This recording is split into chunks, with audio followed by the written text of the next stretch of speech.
Trump is busy calling Moscow and Kiev, but all the agreements are violated immediately after they are made. After the phone talks with Trump on March 18th, Russian President Vladimir Putin agreed to suspend strikes on Ukrainian energy infrastructure and immediately gave the appropriate command to the Russian military. The Ministry of Defense of the Russian Federation soon revealed that at the moment of receiving the order of the Supreme Commander-in-Chief Putin, there were 7 Russian drones in the air aimed at Ukrainian energy infrastructure facilities that provide for the military-industrial complex in the Mykolaiv region. Russian air defense was forced to destroy its own UAVs. 6 of them were shot down by the Panzer air defense missile system, one by a fighter of the Russian Aerospace Forces.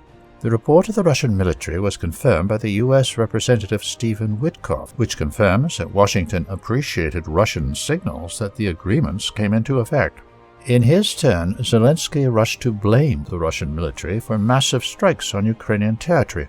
According to the Ukrainian military, 145 kamikaze drones, 2 Iskander-M and 4 S-300 anti-aircraft guided missiles targeted Ukraine on the night of March 19th. Damage was confirmed in at least 6 regions, but no energy facilities came under attack. Thus, the agreement was not violated.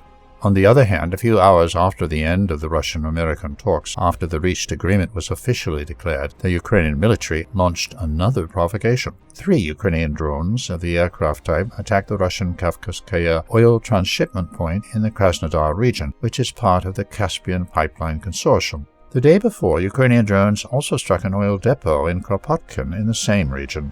The provocation was another attempt by the Kiev regime to show muscle, but immediately after his conversation with Trump on the same day, Zelensky obediently agreed to stop attacks on Russian energy facilities.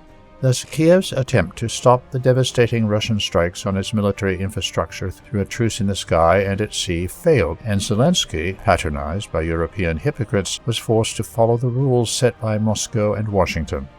The agreements do not stop mutual strikes in the rear regions, but limit their targets. On the night of March 20th, Ukrainian forces attempted another massive wave of strikes in the Russian rear regions. 54 out of 132 drones targeted the Saratov region, where a large explosion thundered in the area of the military airfield in Engels. According to local reports, an oil depot was struck. The destroyed targets could also include the local ammo depot.